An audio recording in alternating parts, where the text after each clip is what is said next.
it was just a psychological experience I had or whether it was actual spiritual connection, I had a different experience with God.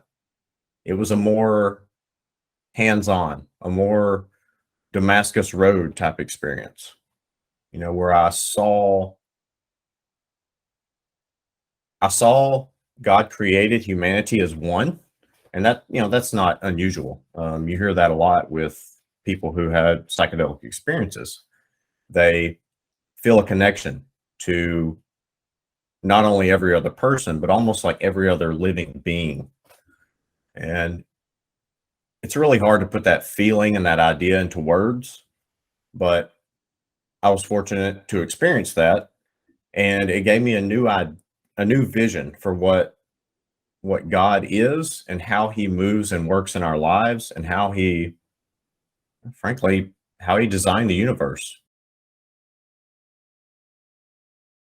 Let's roll, man. Let's do it. Yeah, absolutely.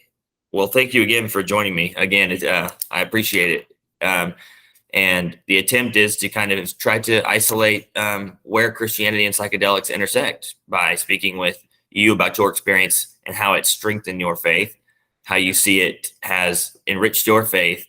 And since mine's a little bit inverse to that, coming back to Christianity through the psychedelic sphere, I wanted to compare and contrast those. So if you don't mind, kind of tell me about that experience for you. Yeah. I was raised in a small southern town, Southern Baptist, went to church every Sunday, youth group on Wednesday, pizza parties, evangelical outreach, the whole thing. Um, I just kind of took it for granted, that this was the way of life um, in the church, and I didn't know much about the broader Christian community. My grandparents were Methodists, had some friends who were Church of Christ. And it all seemed kind of similar, really. So I just kind of adopted what I saw around me in, the Southern United States as kind of like the Christian community. And, as you get older, you get more exposed to broader ideas. And I saw that there was a much larger Christian community in the world. The way Christianity is is lived out. It takes different manifestations based on your geography, your culture, your race, and so I began to have a more expansive view of the church, um, which I think is healthy, and I encourage everyone to do. Um, so as I grew up as a teenager, I began to experiment with drugs and alcohol, as many do. And inevitably, that led me to find psychedelics at about the age of 16 or 17. Had my first experience with psilocybin mushrooms. And that was a powerful and revelatory experience because I had experienced God one way, like your typical child raised in American Protestantism. And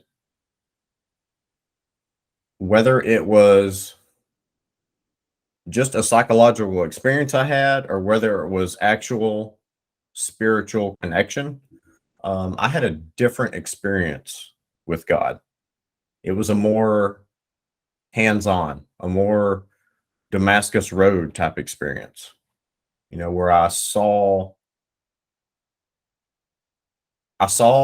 God created humanity as one, and that's not unusual. You hear that a lot with people who had psychedelic experiences. They feel a connection to not only every other person, but almost like every other living being. And it's really hard to put that feeling and that idea into words, but I was fortunate to experience that, and it gave me a new vision for what God is and how he moves and works in our lives and frankly, he designed the universe. I feel like it helped me, um, I don't know, understand that a little better, or have a more concrete concept of the power of God in the life of people. Oh, that's excellent. I mean, that's yeah, like you said, there's a lot of similar experiences, but in the Christian framing of it, it's kind of rare to hear of someone whose Christian faith was strengthened, or at least to even hear Christianity come into the dialogue is rare with psychedelics. Do you think that your experience was with psychedelics, if you wouldn't have already been a Christian or would have already been religious, would have brought you to it specifically? Or I'm interested because a lot of times what people get it's kind of like it's a renaissance of psychedelics and meditation, and it seems like most people almost inevitably and tractably go towards the Eastern religions and don't necessarily find what they're looking for there. You were already a Christian. Were you ever brought to like meditation, or did you ever feel a questioning of your Christian faith at all, wavering as far as like, is this the right way to go after the psychedelic experience, or did that do nothing but, kind of and strengthen your Christian faith?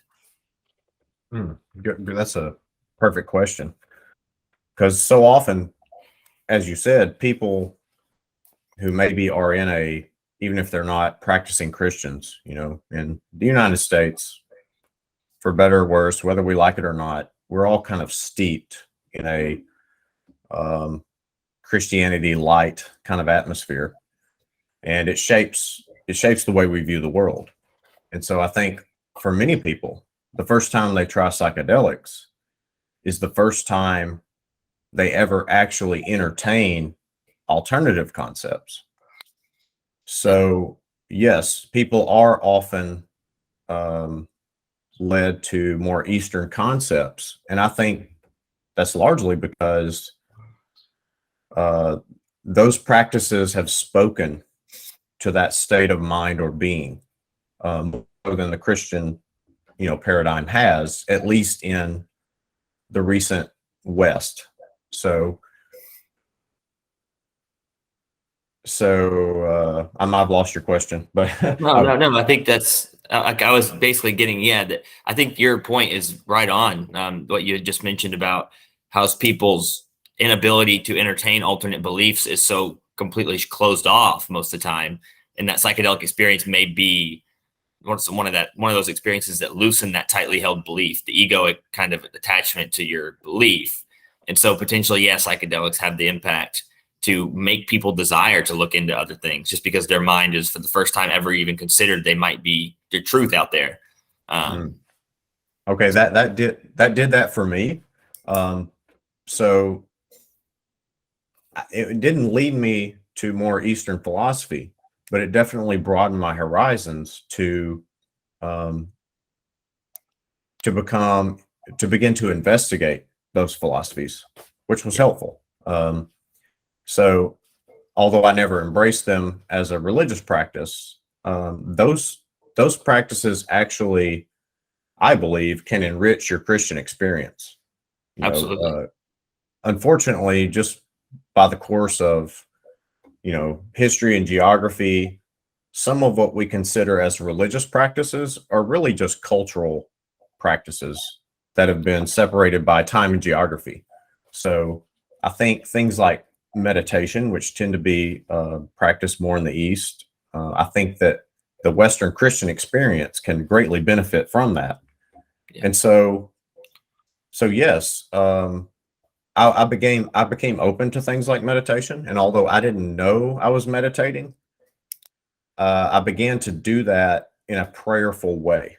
So, for lack of a better way of explaining it, I guess I adopted certain mantras that I would pray during the day meditatively to, I guess, for lack of a better word, keep myself on track. So, um, so what the psychedelic experience did for me is it began a transition of me being a Christian who accepted Christianity as just like the broader paradigm that I never questioned, to become something that I began to wrestle with in a healthy way.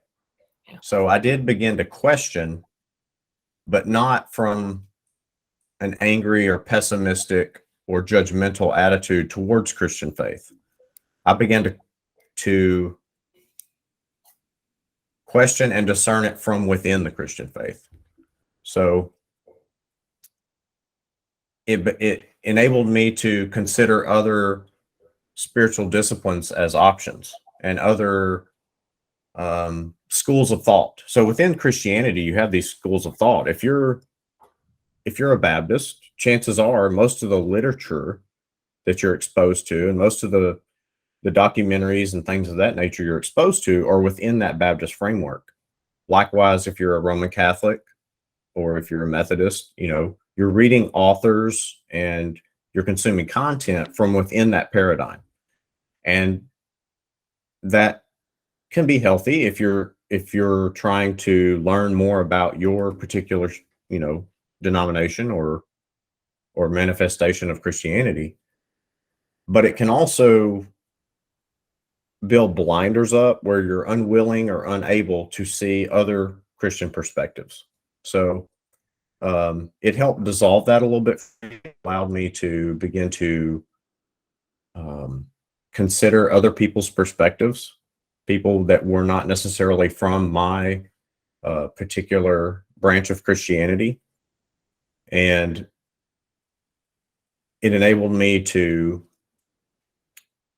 broaden my horizons as a person of faith and learn from different spiritual traditions, things that could help me in my Christian walk. So, no, short answer, no, I never really questioned my Christian faith. It's always remained solid. And I know that's not everyone's experience. Oftentimes, people take a different road post psychedelic experience. And, we all have a different road to walk. So I'd like to hear, and we can get back to my story, but I would like to hear a little bit about maybe your introduction to Christianity. Did that happen to you as a young person, or is that something that came about later in life? Yeah, it was kind of a thread throughout my life. I was raised kind of in different places and moved around a lot with different family members and all those kinds of things due to circumstances. But most of the time I was in a household that seemed to be, Christian in the sense that, it was a church going family, or that I went to a couple Christian schools throughout my growing up and stuff. And so I was exposed to the religion in a variety of lights. Some of it was like Pentecostal to Baptist churches to Methodist. So I went to a lot of different churches, Lutheran, different times, but never was I really like into it myself, I guess. Maybe as a child, I went along with it. And then when I became a teenager, I strongly questioned all of its the legitimacy of this story. It didn't seem to scientifically stand up to me. And so I became vehemently against Christianity. Really, I kind of made it a staple of my character to make sure that I did everything I could to the people that believed it to make sure they knew that they were wrong, kind of thing, which was like what I did in high school and a little bit when I was a teenager, like the rebellious urge that my outlet for rebellion, I guess, was basically that way, was to speak against this church that had obviously no idea what the real truth was. And I thought I knew everything. So then after years passed and all that, I graduated high school a couple of years ago, or a year and a half ago. I had just a terrible traumatic relationship that kind of fragmented, and I kind of it was pretty traumatic for me, the way that it happened, and it being like somewhat abusive in nature and all that stuff, led me to question the source of good and evil.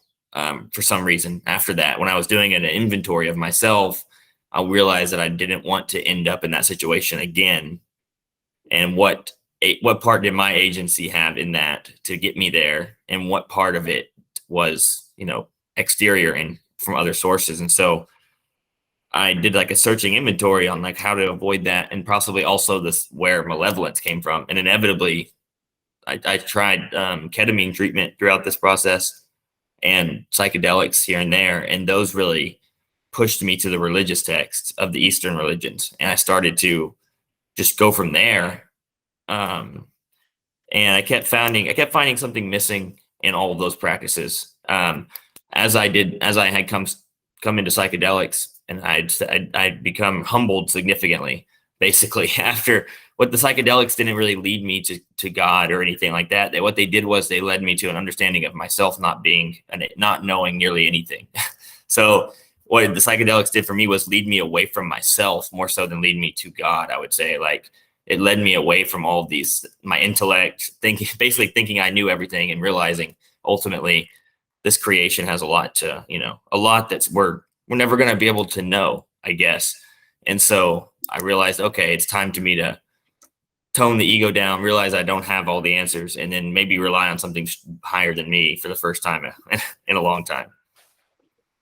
Right. Yeah, I definitely felt humility, because especially when you're a teenager in your early 20s, somehow you start to begin to think you've got it all figured out. Yeah. And you get very judgmental with other people, because you think, oh, they're just haplessly bouncing around life, and they haven't figured out the wisdom that you've attained at the ripe age of 20 or whatever. Yeah. And so, the psychedelic experience kind of like kneecapped me. It made me realize that everything I thought I knew was at best educated guesses, and that can be very unstabilizing for some people. Fortunately for me, it actually led me to lean more on my faith, because I knew that in spite of how much I developed my understanding and developed my self-discipline, like ultimately I had to rely on something more concrete than my own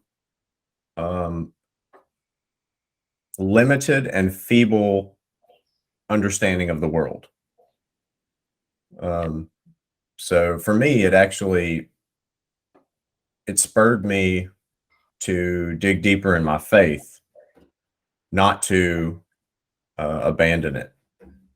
No, yeah, that's great, especially because I think, just sharing my opinion on like the Christian side of things, is there's something uniquely comforting about the fact that the story of Christ incarnates God essentially in man. And so there's something unique about the personal relationship that Christianity offers to the person or the adherent of the religion. If one is following the principles of Christ, it's you get the logos is literally incarnated into man. And so for some reason, that aspect of Christianity is what, I mean, as I don't want to use the word tinkering because I take seriously everybody's traditions, but as I was tinkering into Hinduism and going to these temples, and like I said, tinkering, not meant to disparage those customs, but more so because that's how I was treating it. And I was probably not the best way to go about it, but I was trying to figure out what the answers were to these questions, and figured, well, Christianity must be the wrong answer, because I already tried that when I was a teenager, and look at those stories. They make no sense. I was taking everything very literally, and just kind of let the Bible become second to trying all these other religions. And then something about coming to Christianity and reading the stories, there's no other religious text I could find that encapsulated the human experience so incredibly well. Like, you read the Eastern traditions, and they have the books like Bhagavad Gita, which was a book I really enjoyed, Hindu culture, but then realized that these still left something to be desired. They presented God as this like ethereal ultimate field of conscious awareness or something like that was distant, but kind of in the background of everything. But there was no way by which to like support yourself with the religion as far as leaning on it whenever you need help or whenever you have anxiety. The Bible kind of seemed to, by having a God become man, that whole idea seems to be a grounding point of Christianity. Would you say so as well? You would think, I mean, that is a unique thing Christianity can offer people who are searching anyways. Absolutely. You know, um, I think sometimes in Western Christianity, maybe we don't express that Eastern idea enough. That's the beautiful thing to me about Christianity. God is this ultimate foundational consciousness that all the universe is built on, Yes. but he's also deeply personal. So God is both abstract and so relational to the human experience that even a child can receive it. So it's a story that's both um, like potent and rich and pregnant with possibility and astonishment, but it's also simple, and Yeah. it's um, yeah. No, yeah, Uh, uh, I agree. And I think it's interesting too is I was just looking at polls of the United States particularly, and it just seems like as I've come back to the Christian religion, it seems to have done the opposite for the rest of the population. Which is weird because back when I was back before 12 years ago, whenever I was vehemently against religion in general and had an ideology to propagate, scientism over the top of religion, it didn't seem as much back then. That it seemed like I was on a smaller side of the table then. And then when I came back to Christianity and assumed as I would start looking into this that it would be received very, because I thought everybody was a Christian, and I realized that it seems actually in the U.S. there's been a decline of Christians, and it's not really the ideas of Christianity just don't seem to be embraced like I've been able to learn them recently. Like as I've come back to it and I start reading the Bible myself and I come to these interpretations, then I realize that they don't jive with what I was taught in church as a child. My interpretation of God just seems to be, it needs more intellectual vigor to it. And the church, the Baptist church, and particularly Protestant churches, to me, didn't seem to provide a rich or steep intellectual tradition. Like you were saying, as you explore the church, you read you read John Calvin, you might read Martin Luther, it might be, but then you go to the Catholic or the Orthodox traditions and the saints in those traditions as they, deemed them. It seemed to me those books and reading the fathers of the church, Catholic Church, was one of the most intriguing intellectual endeavors into the theology. That is really provides somebody who may be on the fence because of intellectual disagreements could find a really rich platform to come back to it and retain the intellectual side of it. So I guess what I'm asking you is you had mentioned exploring the different types of churches and avenues by which Christianity's practiced. Have you encountered much of the writings of the saints of the church, Catholic Church or the Orthodox Church, and have you garnered much from those before in the past? yeah. I'm just beginning that journey, honestly. So when I was around the age of 19 or 20, and I began to take my Christian faith very seriously, I was looking for something, and I don't want to disparage anyone's, denomination or particular faith, but, growing up in the 80s and 90s, I found the theology of the Baptist church that I was raised in um, to be solid and anchored, but a little bit shallow, and I wanted something more deeper and fleshed out. And so I found myself in a community of Calvinists, and so we did read a lot of Luther, a lot of Calvin, and so for me to go through the Bible in a very systematic and theological way, and learn about the fact that the King James version is not the first version of the Bible. Jesus didn't speak English. So we actually have to look at ancient texts, and we need to um, maybe we need to read from a few different versions of the Bible to get a more cohesive understanding of the original languages. And so reading, commentaries by, medieval scholars, I found to be helpful. I found it gave me a different understanding of the Bible that I had heretofore, understood it as this, Americanized, modern Christian idea concept, filtered through all our modern, filters of culture and race and American, understanding. And Yeah. so I spent about 16 years of my life in that tradition, which was very enriching. Honestly, I learned a lot about the Bible, a lot about Christian living. And then about 8 years ago, I moved into the Episcopal Church, which has a more, connection with the Catholic Church, more connection with the Greek Orthodox tradition. And so I have just recently begun to investigate the lives of the saints, the different perspectives on Christianity from an Eastern and a Western perspective. So I'm just beginning that journey. But if you don't mind, I would like to ask you how you found ketamine. What led you there? That was, I guess it was, yeah, I guess at that point I was on an anti-anxiety medication and and stimulants for ADHD at the time.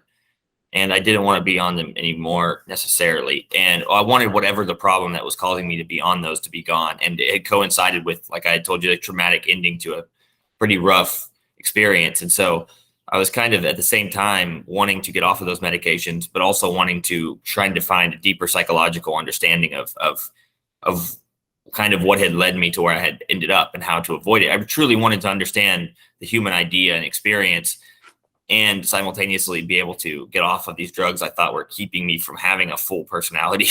And so I did only 2 infusions of ketamine because the experience was so incredibly intensifying to me that I felt like I received from ketamine what I was going to need to receive from it in order to, what I needed, I think more so than anything, was a breaking down of a really solid, rigorous ego that had no need to exist. And then once that happened, I was able to open my mind to religion. Otherwise, without some of these psychedelic experiences, I can kind of, for almost 99.9% sure, say I never would have found my way back to the Bible.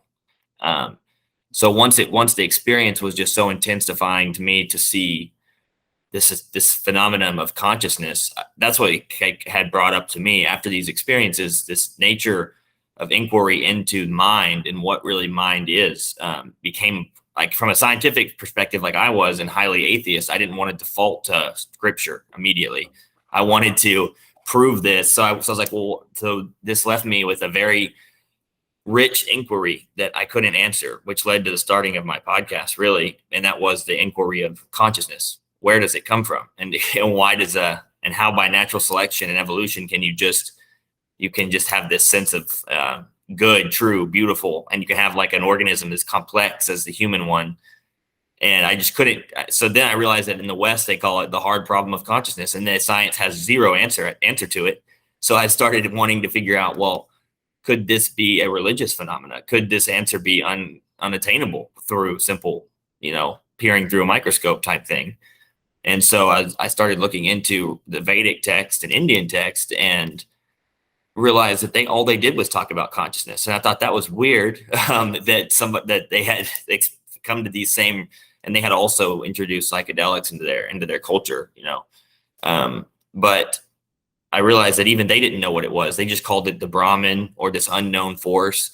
They still couldn't explain how it related and how it would. So then, stumbling into sorry, I think I went way off with this question. You asked me about ketamine. Now I'm on this. Yeah, well, no, that's important, because ultimately I want to know how it led you to, to begin to intersect back with Christianity. So yeah, and yeah, okay, good. Yeah, and so ketamine kind of forced my hand at humbling me down to the point of understanding there is a God now, which I needed severely, because I had like this constant intellectual battle with myself where it would override my faith, my intellect would. And I needed something to help me see a clear difference between intellect and wisdom. And that I had maybe a little bit of this one, but hardly any of this one.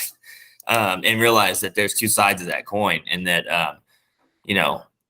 that the ego that you're trying to create by simply garnering all this knowledge doesn't still leave you with any wisdom or understanding per se. And so basically going into those Hindu temples and going into that came from the psychedelic experience, but left me without the ability to answer the question of consciousness. And so I started looking into the Christian Bible and read the book of Job, which struck me as very interesting. And then the book of Genesis. And then I started realizing, this concept of the Holy Spirit could be the answer to this hard problem of consciousness. And of course, no scientist is going to accept that. But me personally, on my searching, my goal was to try to find the nature of this phenomena that nobody can tell me what it is. Not even the best and brilliant scientists know. And they call it a problem. And I was like, so I started seeing it as, this isn't a problem. That maybe it seems like when the Bible speaks on the Holy Spirit and things like that, it provided the most rich answer to me to what this consciousness really is. And that it's this 3-person God who's one, but also 3. And it started just making perfect sense to me that the Holy Spirit has to be this consciousness element that enlivens the body. And Jesus and Christ kind of represented the incarnation of that. And then the Father kind of emanated what set in the background of everything, but all at once too. So it seemed like it, for some reason, just clicked with me that one day I was like, you know what, this is what consciousness is. It's the presence of the Holy Spirit, kind of.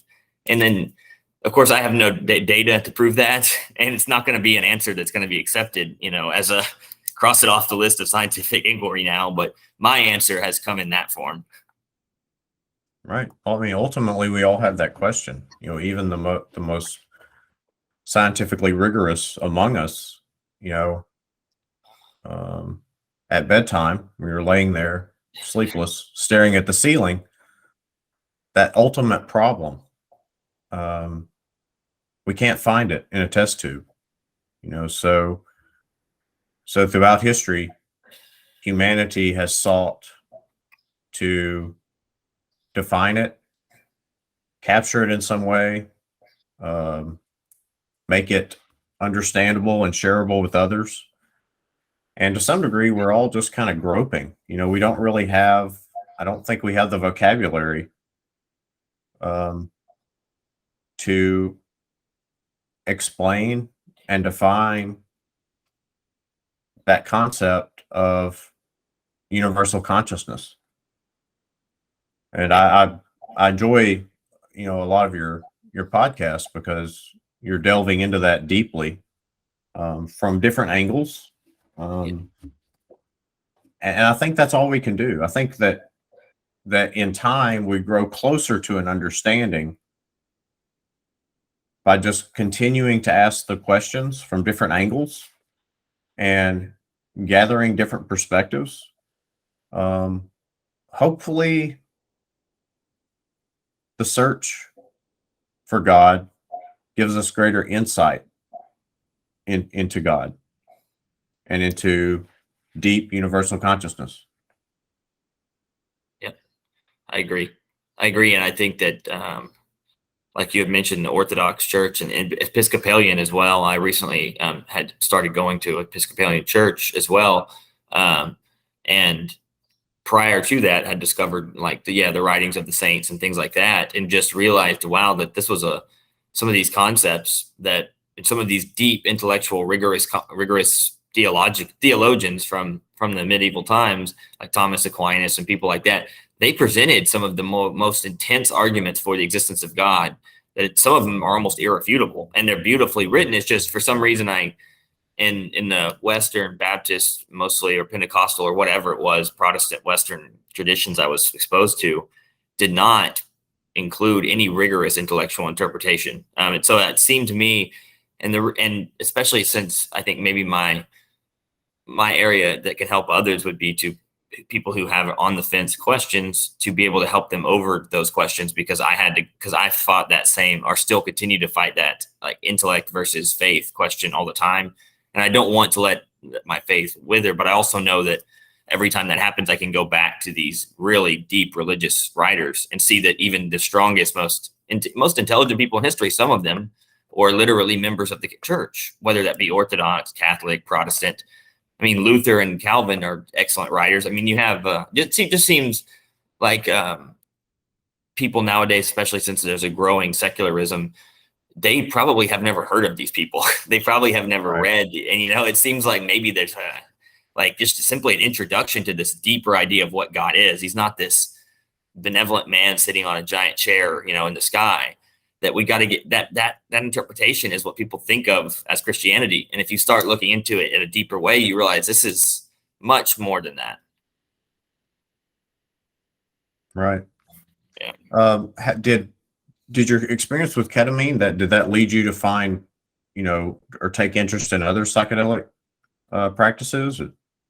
Yeah, absolutely. Yeah. Actually, before I had ketamine infusion, it was, I had experimented with LSD and psilocybin a few times, and DMT, and pretty much all of them. Basically because I was overtly intrigued by what they were doing to my mind. I didn't really know, but I coupled it with a rigorously intense study.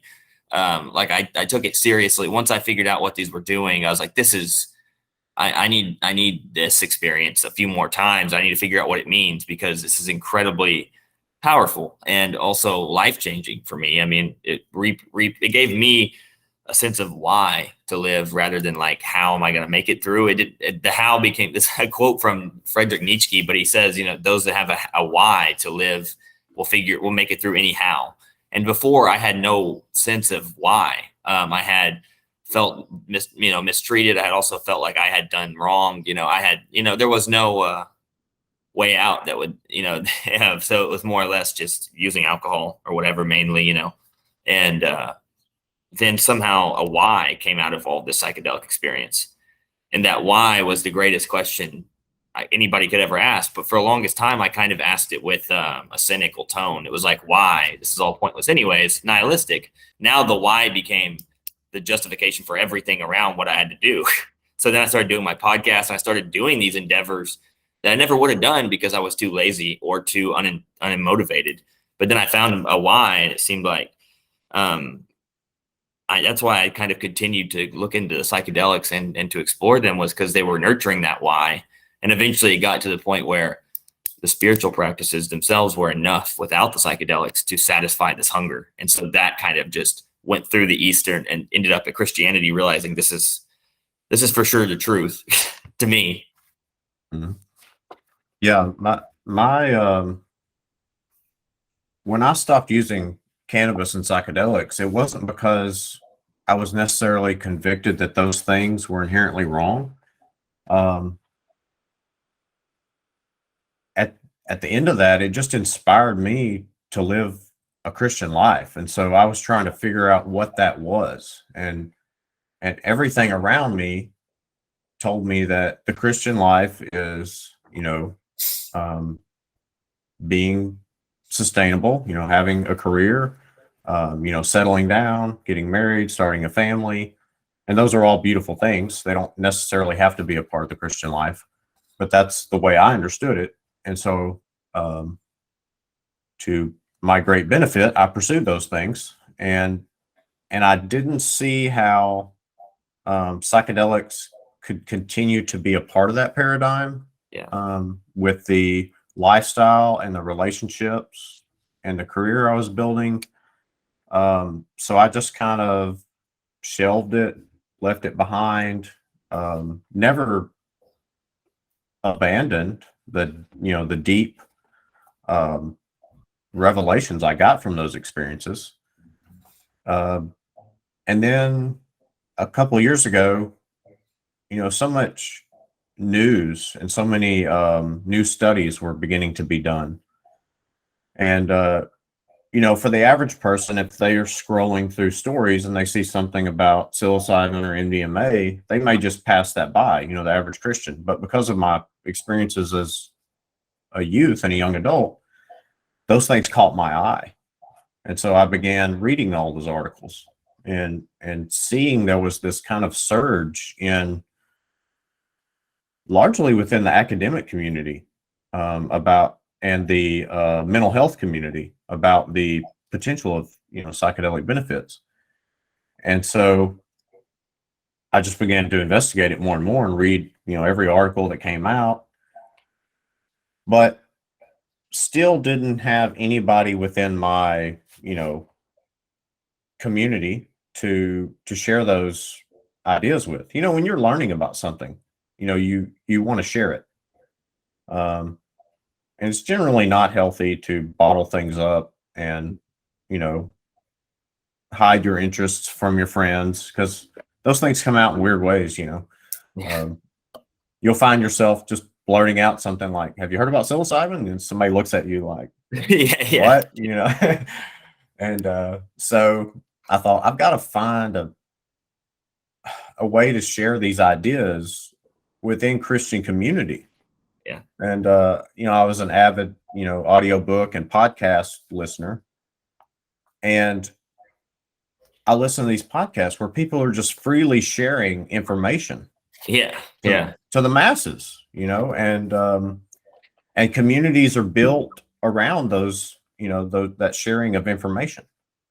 And I thought, there has to be millions of Christians out there who are doing the same thing I'm doing. They have powerful experiences, probably in their youth, probably a long time ago, um, and they haven't forgotten them, but they don't know what to do with them. They can't share them with anyone um, that respects them, because they don't want to damage those relationships. And so, without really knowing anybody to talk to, I just started reaching out to people who maybe had mentioned something here or there, which kind of starts a snowball rolling, because then that person knows somebody. And it's been about a year now, and I know a lot of people who are taking an active interest in this, the topic of psychedelics, from a Christian perspective. And I think there's a real hunger for knowledge, and but not a lot of us who can speak to it with any gravity or authority. And I'm not trying to do that myself. Yeah. My involvement here is more from um, a sense of a spirit of investigation, and a willingness to learn. Absolutely. No, that's my perspective on it too. I'm in no way, shape, or form an academic, and so I find it just very grateful that there's people that willing to spend a couple hours with me who are at such high esteem on those things, and try to ask them simple-minded questions and get their answers to those. So I think being able to have these dialogues, like you said, it's very neat, and it's very nice of some of these people to take their time, that much higherly intellectual than me and could probably do a lot more than what they're doing, and spend 2 hours asking listening to some person ask them about the basic questions of life, but they're willing to spend those time doing that. Maybe it makes it more accessible to those who don't, who want to talk about these things but don't have the dialogue or the vocabulary, so they need somebody to ask these people dumb questions and get the intelligent people to answer them. So that's kind of Right. what my Well, goal was trying to do. most of your guests appear to be, far more, far smarter and far more accomplished than myself. So I'm honored to be counted among them now. So Oh, well, well, that's very nice of you. But yeah, no, most of the people I'm trying to talk to were about consciousness at first, and now I really want to talk to people about theology more. So um, I started out with that nature of like really trying to what consciousness was, and thought I had the scientific angle I could take at it, and realized that it's such a religious thing that now it's almost not even, it's basically, it's more fun to talk about it with people who believe in a creator, because then it just puts more of a logos behind everything and more of a meaning behind the dialogue to me. It doesn't mean that I don't like having dialogues with all kinds of people, but it is, once you get to, at least in my sense, which is coming new to a religious faith, but being very, very grounded in it, it seems like it becomes a little bit more fun to talk with people who have the same beliefs, just because you can have the discussion as if there's a meaning inherent to simply having this discussion. We're not trying to prove the meaning. The meaning comes from spreading the good news, so to speak, through a medium such as psychedelics. If that's one way to do it, well, it seems to be a good spot to try to do that, being that there's like a renaissance of psychedelics. But I did see one of your guests. I didn't get to finish the whole conversation, but I think he had participated in like the study at Johns Hopkins on religious leaders and psychedelics potentially. Mm-hmm. I was going to ask you, particularly, I didn't get to the part of it yet where he was dispensing with that much, but did you take any interesting insights? That seems like a very interesting guest. Did you take anything interesting from what he had to say about his experience as I believe, like an Episcopalian priest, and having gone through that study? I think that would be a neat story. Yeah, I've been fortunate to have 3 people from that study on. One was a Lutheran pastor in the Midwest. One is an Episcopal priest in Long Island, New York. And the other is an Episcopal priest who has ceased his parish duties and has started an organization centered around the topic of Christianity and psychedelics. And that is Hunt Priest, and his organization is legare.org. And so there's plenty of information on that we can discuss. But you might have been listening to Roger Joslin. Was that? Yes, that's it. Him? Okay. Yeah, he's in New York. Great guest. Enjoyed speaking to him. And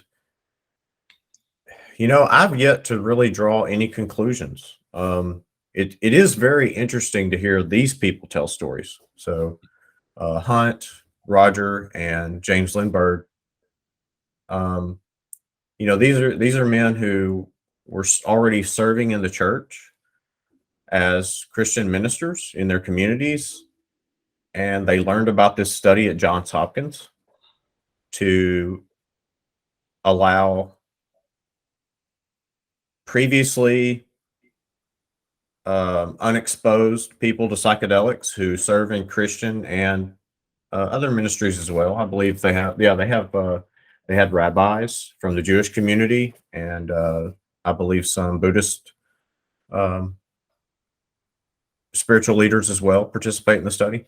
I've yet to speak to any of them, but I would enjoy that to get their perspective. But so these are people who are already steeped in the spiritual tradition, and then allowing them to experience psychedelics, in this case psilocybin, and then share their experience with the scientific community. And that study has yet to be released. I believe it's any day now. Looking forward to that. Yeah. But yeah, if you have any particular questions about what I've learned from those people or what I've gathered, I'll entertain that. Yeah, sure. I just found it interesting that there was a study in that framework, and what specifically from the perspective of you having spoken to a lot more people who are in the, I guess you would say, the clergy, the priesthood and things like that. I'm trying to kind of go that direction in the future with my podcast and start speaking to more people where I can dispense with Christian theology more so than just philosophy. And so whenever it seems to me, it's interesting to have a person who's a religious leader, like a priest who's not exposed to psychedelics yet, go and intentionally expose themselves to it. Did they tell you anything about how it strengthened their faith, or what did it do? What did it seem to do for them just subjectively overall? Did these priests come out of this experience more enriched, more questioning, more, did they have any insights into that kind of phenomena afterwards? I don't want to put words in any of their mouths, but yeah, I'm getting a common thread with everyone in that regard I speak to. It seems to have only deepened their experience as a human and their capacity to understand the divine. I know that sounds broad and vague, but that's what I've gleaned from them sharing their experiences with me. I see. So, Yeah. So almost kind of Uh, affirming of like the ineffability of God, almost like the nondescript aspect, the because at least like listening to a lot of Catholic bishops and stuff talk, it seems like they use the word ineffable a lot, like just where God kind of remains in this domain that kind of exists outside language, where it's, but that's kind of what you're getting from these people as well, is that it kind of, it's that collision with the real or the oneness experience of consciousness meeting almost what it came from. It leaves you with almost a more convicted sense of knowing God, but even a more humbler view of it, because you have no idea how it could be. But you're, at least that's a theme you think you're observing even from religious leaders, which is kind of intriguing. yeah, I've yet to hear, any of them say, no, it was just a drug experience. I didn't glean anything from it. Yeah. And these aren't just average people. These are people who have spent their lives and their career, in the church and in, theological devoted practice. So to hear them come away from that experience, so moved and so inspired, um, definitely makes me think there's something of value there. Yeah, absolutely. No, I think that it'll be a very interesting study to see, specifically dealing with people who were basically virgins to psychedelics completely, but were already in the clergy or high or in the priesthood. That'll be the findings from that. I'm sure will be nothing short of very spectacular, really, to see how somebody can take such a deep, already fortified belief and faith. Because that's what I find interesting, just specifically with your experiences, is how psychedelics brought me to it through such a militant atheist framework prior, to seeing it to religious leaders who are already convicted and already faithful.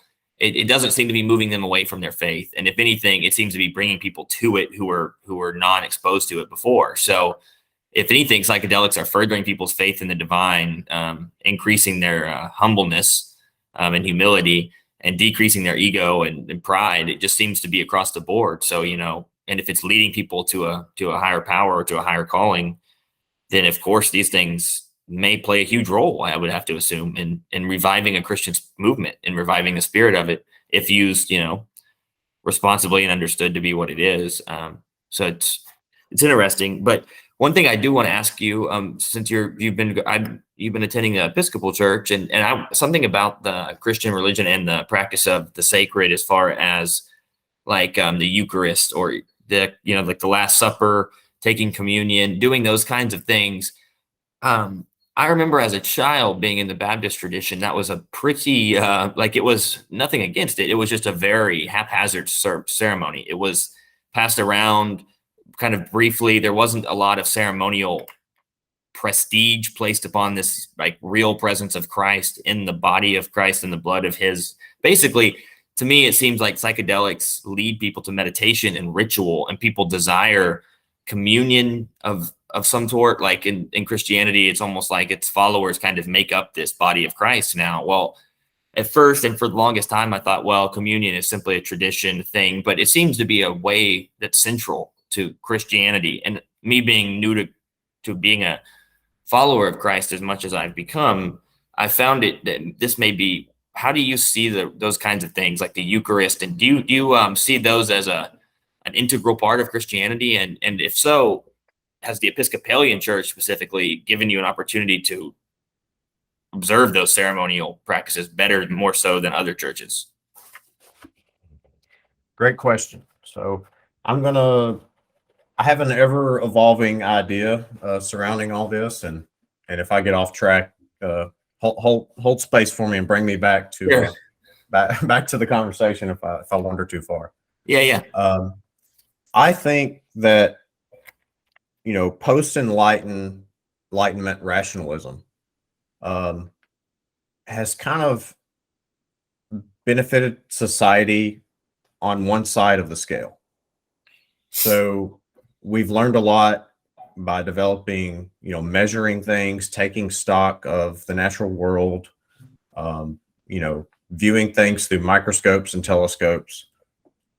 All that has provided us with an astonishing amount of data that we can use to manipulate the natural world, to benefit our health, to supply comfort and, plenty of food to the world.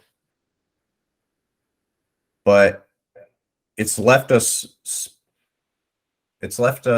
spiritually unnourished, and it hasn't only affected the scientific community, it's affected the church. So modern Western Protestantism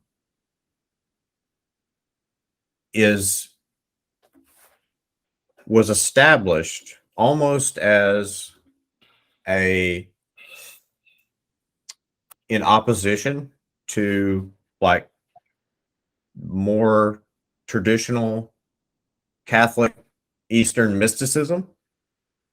So it's led the American Protestant Church down a road which has culminated in it viewing things of a mystical spiritual nature with deep suspicion.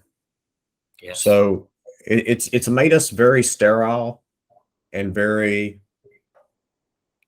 unimaginative, and in my opinion led to a deep spiritual deficit. So when I experience, and to validate what you were saying earlier, my experience as a child was similar. It was like, the Bible says we have to do this, so we're going to pass around some crackers and some grape juice, and let's do it. And you did it, a couple times a year, whether you needed it or not. And as the saying goes, and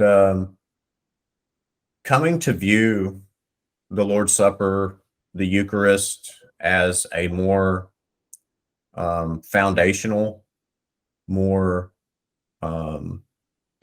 spiritually potent practice has been incredibly valuable in my life. But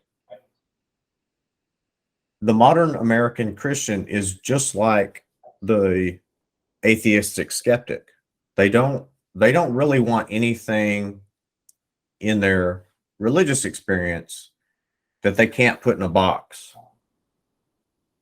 And I think if we're going to be honest, not only as Christians, but also as the scientific atheistic rationalist, we're going to have to be not only comfortable with, but happy to say there's a whole can of worms we don't understand. We can't get our minds around it.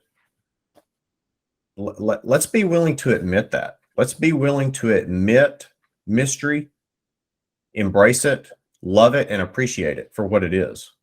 Because I don't believe the human experience, no matter how deep we dig into scientific rationalism, I don't think it'll ever reveal the deepest secrets that we all wish to know. And that, I think, that can only be found in a spiritual approach. And to a large degree, there's always going to be an element of mystery in that department. Yeah, no, I like hope that answered your question. If not, we'll flesh it out some more. No, well, I like your description of it, actually, and I think that it's nice to kind of synergize with someone who had at least the experience of the Eucharist, having been brought back to it, and kind of a reformed view of it essentially as well. It seems like you may have had, gleaned from your time at the Episcopalian Church, or just afterwards, getting out of the Baptist tradition. And like you said, no disparaging of the Baptist denomination, but of course, to me, it seems like this practice of the Eucharist and stuff just is it's such a cornerstone to what Christ wanted for his church. And I'm nobody to say what Christ wanted, but I'm trying to read the Bible now as like you had said, a variety of interpretations, but ensure that I'm sticking to the canon and what it is. But it's hard to see, it's hard to not find it to really be, if you're going to be truly trying to follow and have a discipleship within your life towards that of Christ, it's hard to not see his emphasis placed on that ritual being something important. And if it is, then potentially it's something that could strengthen the faith of a church, that could bring the church more into a cohesive community, which is what I would assume Christ, he wants his followers, I would assume, in mass to gather as a community of his mystical body, I guess you would say, or his presence in the world today is represented in, I guess, the communing of these churches together to represent and recognize, the importance of right worship, I guess I would say. But I guess what I'm trying to get at there is I think that even the psychedelic experience, merging that with this psychedelic, people come out of those experiences, they desire to commune more. A lot of times you see the extroversion goes way up in these people, but the Christian faith, they don't find it. Well, it seems to me like it's actually, maybe there's a lot of people right now in the Catholic Church who don't see the value of the Eucharist or something like that, maybe, but I'm thinking that there'll be a wave of people who desire and long for a ceremonially intensive worship that's not as, I don't know, just Sunday morning, and then the rest of the week is kind of a different life, and then Sunday morning you have this kind of thing. And I think that it may not be too off the rails to say that even some of the younger people coming up are going to desire a richer spiritual, like you had said, you said it very well. There's a separation in the Middle Ages and stuff of mysticism and Christianity, and then the Reformation and all that. But yeah, that certainly, it seems like the Catholic and the Orthodox Church, they've got the intellectual, rigorous history to back up their theological arguments for God. They have a practice that's very objectively in place, whether it's right or wrong. And then you have the incense and you have all that ceremony. Then you go to a Baptist church and you've got a very seemingly lack of that, unfortunately, which is it's fine, for some people, I'm sure, but I just think it's going to be important in order for the church to want to, instead of the church asking why are there so many atheists, maybe the church should ask themselves why they're allowing so many atheists, because they're not, you're not rolling out the red carpet with intellectual fervor. You're not even coming close to countering most of the arguments presented. And that's not saying I am, but if you ask a preacher, what's the nature of good and evil, they give you a shallow answer. That answer you're dealing with intellectually rigorous people. So you can't say, well, God just gives evil for good. It just seems to be like they're going to have to fortify their theological apologetics in order to get more people, because if you're not, then your faith is almost indefensible. You get shown up by science people or scientists all the time, but really I've discovered that Christianity in its history has a lot of answers to these questions. And I think it's going to become critical that the church as a community answers these questions correctly, is what I'm getting at, I guess. Right. And I think we have to be humble and willing to engage with, the unbelieving community and meet them where they are, and not be haughty or pretentious. I heard a gentleman once say, the Bible said it, I believe it, that settles it. That may help you sleep at night, but that doesn't help you engage with the unbelieving world. You're starting from a premise of the Bible as a concrete platform from which to engage life. That person is not. So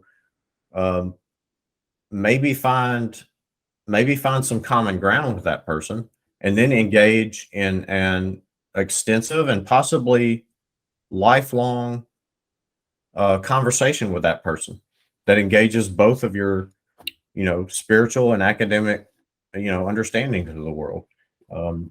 Let's not be so quick to write people off or slap a label on them just because they don't share our religious convictions.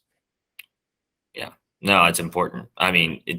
Like you said, there's a lot of that, discouragement within the church itself that prevents them from reaching people that they would be able to reach normally.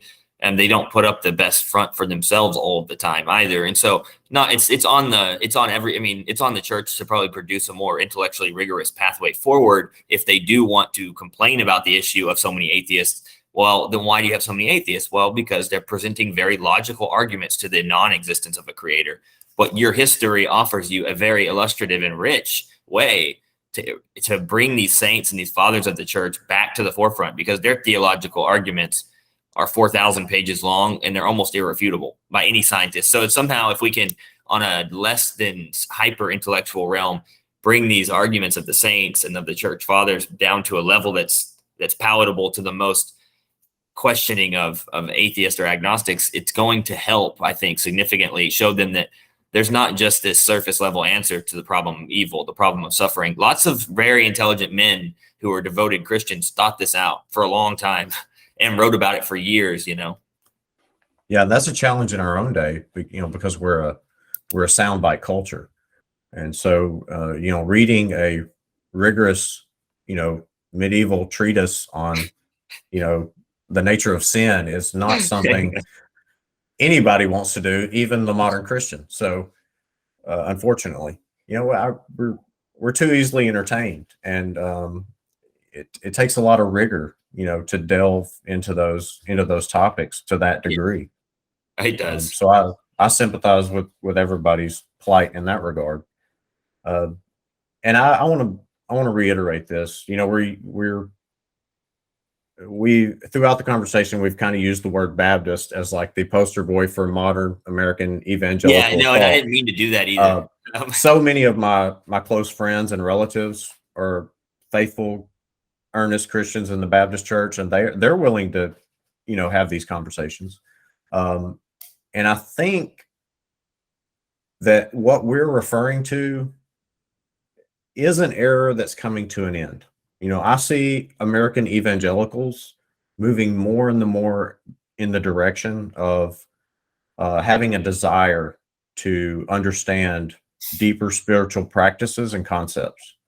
I think that is that's the legacy of a post-reformational distancing ourselves from the Catholic Church, and especially in the generation of my children, I see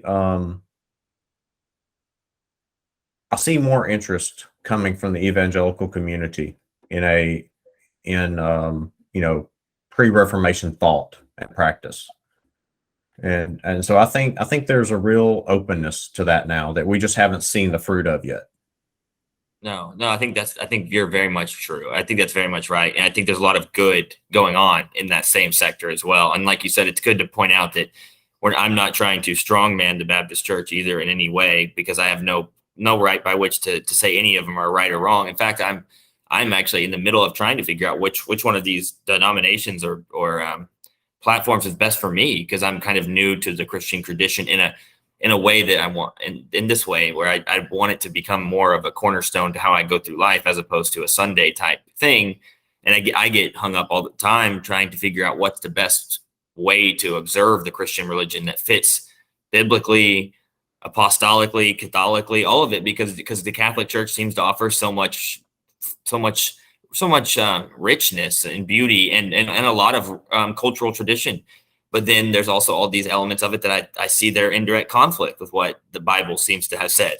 And then I went to the Episcopalian church and seems to meet there like almost the right amount of inclusion, but not too much. It seems almost like, having gone to an Episcopal church and having been going through some of these denominations lately with a very inquiring mind and open to them, it's hard to figure out. It's kind of a hard search for a person who's coming to Christ. I could see it like, as hopefully as I would hope that the mission is for the church to bring more people to Christ, obviously, as much as possible, and in the most loving way possible too. That's the most virtuous. And so to do that, you don't want young people kind of like aimlessly searching for a church. That's not a fun experience either. You want to be able, it's not that it's not fun. I mean, I enjoy seeing all the different traditions, but sometimes it's disheartening, at least it seems like. And so I wonder what'll help younger people out who are coming to Christ, even if they're coming through psychedelics and they have this inquiring mind as to who is God all of a sudden. Well, you want them to be able to go to their local church and get those answers. You want them to, if they ask the pastor can help them, instead of saying, well, you're going to need to go talk to a Buddhist monk, because the Buddhist, because the Eastern traditions are like, they considered the spiritual masters. But it's almost like, man, the Christian community needs to start having these same intellectually rigorous masters. Priests and people like that seem to serve a gigantic role and could be from bringing somebody to the church. So I find that kind of interesting. And I guess what would you say to somebody who's kind of like maybe had come to experimenting with the different denominations, but was having trouble finding something that fit what they were looking for? I can approach that from a couple different angles. Cool. I think it might be a beneficial question for some people. Yeah, I'll riff on that for a little bit for what it's worth, my perspective. Yeah. If I was coming from that as my formerly Calvinist self, I would say you have to find the most doctrinal, rigorous church within driving distance of your house. It's like, so you got to check off the boxes. Are they precisely in line with the Bible on every every box that you can check. Even the best of churches is going to come up wanting in some degree on that. I've never subscribed to that myself. I live in a community. I want to be a part of that community, and I want to be a part of the Christian experience in that community. So that's going to narrow down my choices.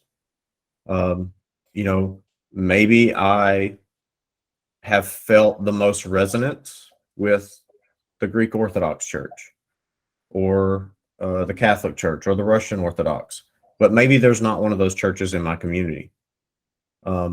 That's not going to stop me from attending a church in my community. I believe we're called to participate in the church universal.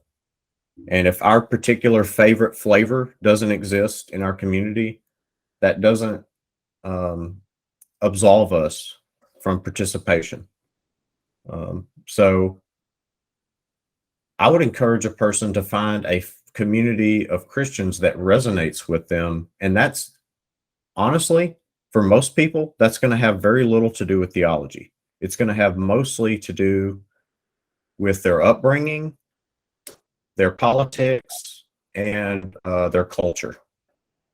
They're going to feel comfortable around the people who look and sound like them and the people who share their, Saturday afternoon values. If you're really into, NASCAR, you're probably going to feel at home at a church where other people like NASCAR. And I know that sounds shallow, and we should aspire to greater spiritual investment than that. But we are, after all, just human beings, and we have natures and proclivities that are somewhat shallow. But being what you define as like the perfect Christian or the perfect Christian family, and yet you're isolated in your house, not engaging with the broader Christian community, I think that results in a spiritual deficit. So that's probably a long-winded answer to your question, but my advice to a person who is searching for a religious community where they feel comfortable is just is expose yourself to those religious families within your community. Visit them, engage with them, talk to them after service, talk to the pastor, the priest. Inevitably, you'll find a place that resonates with you more than others. Because I think when you're in that searching process, it limits your ability to grow spiritually because you're spending so much energy on the search. Yeah. And so once you've kind of figured that out, at least for a time, and just because you attend a church for 5-10 years, that doesn't mean that you're stuck there or you're, whatever. But then you can start investigating more about that tradition and more about your own personal faith. And you can do that in the community of like-minded people and fellow Christians. So I think number one, and I don't want to be prescriptive, I'm giving my, advice based on the question you asked me. I just encourage people to engage with the church where you are and let your guard down a little. one thing I've noticed is people will come to a church that's been there for 150 years, and they'll start naming off all the reasons they don't like it. I'm like, you're one person. Don't come into a community and expect them to all change and bend 150 years worth of tradition to make you more comfortable. Yeah, no, of course. No, I think your point broader too about don't exhaust this. Don't make the search so exhaustive that it's preventing an actual integration into a community, especially because that's probably a good point. I didn't think of too much about, just because our natural proclivities, our tendencies seem to be that of, instant gratification or immediate satisfaction of our, ego's desires to attain happiness right there in that moment. And if that doesn't happen, then we move on.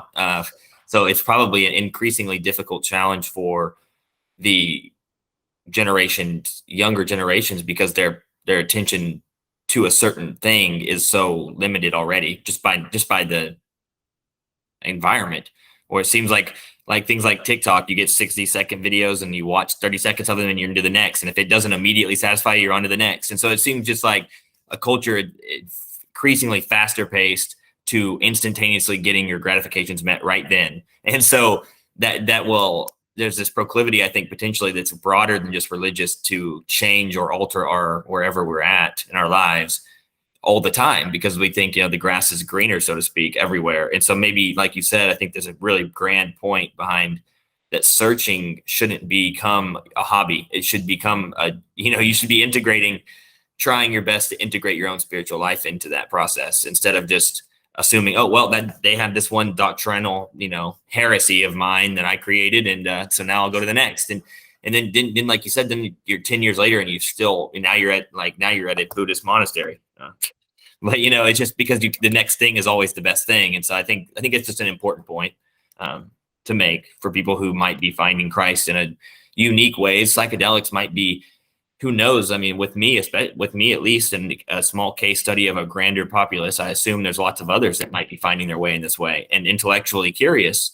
And so it'll be like an important, hopefully important, good discipleship mission for the church, to try to expect maybe more people to be posing rigorously theological questions and be equipped to answer those and such. But like you said, that's not the only thing. And so community is an aspect of it. But there is an critical Christian importance to community, I think, and the practice of a lot of these communal ceremonies seems to be something that's kind of a cornerstone to the Christian life, if one's to look at the teachings of Jesus. And so, I think that's good advice. Yeah, I have friends who are part of our local cowboy church community. Yeah, that looks radically different than my tradition. So you come into my tradition, it's all stained glass, incense, bells. None of that exists there. These are people showing up to church on their horses and listening to some guy in a cowboy hat read the Bible. Even if I was convinced that my path was more theologically structured and more Christian in some way, and I could drag those people kicking and screaming over there and they would benefit very little, because they don't feel comfortable in that cultural context. yeah, So I think that in order for us to learn, we're going to have to be in a somewhat comfortable setting. And I'm not suggesting that comfort be our prime objective. yeah, We often learn most when we're not comfortable, but finding a community of people that you can love and serve with is, I think, of more foundational importance than finding a community that checks off all your theological boxes. But in the best of worlds, you can find one that meets both. yeah. And chances are there's one in your community that will do that if you give it a chance, I've seemed to agree, especially as I've been going to different churches. I've found it to be much more welcoming than anything. And so it's like you said, I think that's all great advice. And that's what I wanted to get just from you, just knowing your journey right now through Christianity is kind of enriching you, I'm sure, in a lot of ways, talking with people like you are, and having been rooted in the Christian church for so long. I think all that advice helps me and probably others, I think, that would be in the same spot, just to not make the searching the whole thing, and to try your best to accept, kind of compromise yourself theologically and biblically if the situation calls for it. And you may even get something good out of it. Who knows? But yeah, I think that covers a lot of ground, and I guess I'll probably let you go here soon, since it's been about an hour and a half. But I think we touched on quite a bit of really interesting stuff there, and I really appreciate you coming on and talking with me. I appreciate you having me. I welcome more conversation, and if you have another topic at some point you want to dig into, we can do that, and kind of narrow down on something. To me, the Christian faith is a vibrant lived experience, and it's been the cornerstone that I built my life on, and I have no regrets in doing that. I realize that under the umbrella of the church, a lot of bad actors have harmed people and manipulated people and violated people's bodies and their consciousness. And I regret to hear that. But I think the church is a powerful, positive good in the world, in spite of those problems. And I seek to invest and live my life in a way that builds upon that. And my interest in psychedelics is just, I hope that in some way, what we're learning about psychedelics can help people who struggle with spiritual concerns. Yeah. And I don't have any deep conclusions. I think that psychedelics could be valuable medicine in the lives of some people. And I think for some people, it can become a detriment and a huge distraction. But the only way we're going to come to grips with that is by investigating it. And so I hope that what I'm doing is making some positive impact in the world. And when I hear from people like you who are doing the same, it inspires me to think that maybe I'm onto something. Yeah, no, I likewise. That's why when I came across your podcast, I thought it would be an interesting intersection of dialogue. And I think this gives us a good foothold to kind of advance to a future conversation for sure, where we can hammer down on a more specific topic. But I really enjoyed it, and I agree with you as well. Coming to Christianity and through psychedelics and all that, I second that mostly too. It's not necessarily me proposing that they be distributed out to everyone in abundance. However, the intrigue of it is rather broad, and it's infiltrated all kinds of scientific medical circles. So it's not on the cusp or on the fringe academically or societally to acknowledge their prevalence and their renaissance, essentially. And it's important to, because I think that the psychedelics in the 60s, that rise of psychedelics didn't lead to the best cultural shift. And probably this time around can lead us to a really good cultural shift back to a objectified moral framework in religion and in God. But if it doesn't have the support network that's being developed by conversations like you're having theologically and conversations like others are, I think that I think it'll eventually become a very big tool in a toolbox for people to find their way from psychedelics to Christ, or just to Christ in general. So I think your work is really neat. I very much enjoyed it. So once again, Clint, I really appreciate you coming on, and we'll certainly talk in the future if you're up for it. I'm definitely up for it. Thanks for having me. Absolutely. And, thank you. I'll be checking out your future podcast for sure. Yeah, same to you. Thanks, buddy. Have a good day. You too. Take care. You too. Bye.